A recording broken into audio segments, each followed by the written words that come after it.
നിങ്ങൾക്ക് സങ്കടാവില്ലെങ്കിൽ ഞാൻ ഒരു കാര്യം പറയാം. PT പീരീഡ് സാറ് വരുന്നാണോ? ശനിയാഴ്ച ക്ലാസ് ഉണ്ടോ? രണ്ടല്ല. അൽഹംദുലില്ലാ. പിന്നെന്താ സാറേ? ഞാൻ ഈ കൊല്ലം റിട്ടയർ ആവും. ചെലവുണ്ടാവിക്കാരല്ലേ? ഞാൻ നിങ്ങളൊന്ന് സർപ്രൈസ് ആക്കാൻ നോക്കിയാ നിങ്ങൾ ഇന്നെ സർപ്രൈസ് ആക്കി. എന്താ നിങ്ങളൊക്കെ ഫ്യൂച്ചർ പ്ലാൻ? 10 ബിയിലല്ലേ എജിലല്ലേ, അതാണ് എന്റെ ഫ്യൂച്ചർ പ്ലാൻ. ഓളപ്പം നടക്കണ കുട്ടിയില്ലേ, അതാണ് എന്റെ ഫ്യൂച്ചർ പ്ലാൻ. വെള്ളിച്ചിങ്ങനെ കളിച്ചു നടക്കല്ലേ? അനക്കൊക്കെ നല്ല കഴിവുണ്ട്.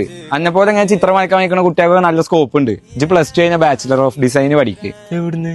ഇന്ത്യയിലെ ദേശീയ വിദ്യാഭ്യാസ സ്ഥാപനങ്ങളായ NID, NIFT, IIT-കളിലായി 32 ക്യാമ്പസുകളാണുള്ളത്. ഇവിടെ നിന്നും fashion, game, toy, furniture, automobile തുടങ്ങി 25ഓളം ബ്രാഞ്ചുകളിൽ അഡ്മിഷൻ നേടുകയും ചെയ്യാം. ഇതിനൊക്കെ എവിടുന്ന് അഡ്മിഷൻ എടുക്കുക? നമ്മള് കോഴിക്കോട് ഹൈലൈറ്റ് ബിസിനസ് പാർക്കിൽ ഗായ ഇൻസ്റ്റിറ്റ്യൂട്ട് ഓഫ് ഡിസൈനിൽ പോയാൽ മതി. ഇതിനുള്ള എൻട്രൻസ് എക്സാമിന് പരിശീലനം കൊടുക്കുന്ന കേരളത്തിൽ ആദ്യത്തെ സ്ഥാപനമാണിത്. ഇവിടെ ആകുമ്പോൾ സ്കോളർഷിപ്പോട് കൂടി പഠിക്കുകയും ചെയ്യാം. അല്ല ഇപ്പൊ ഞാൻ എന്താ ചെയ്യണ്ടേ? ഇജു ഇത് നോക്കിക്കോ. എനിക്കിതൊന്നും അറിയില്ല. ഇജോട്ടോ ഞാൻ പറഞ്ഞുതരാം. ഇജു എന്താ ചെയ്യണ്ടേ കഴിഞ്ഞാലേ അങ്ങോട്ട് പോ. ആട്ടേത് കൊതിപ്പകാരല്ലേ വീട്ടേത് കൊതിപ്പകാരം.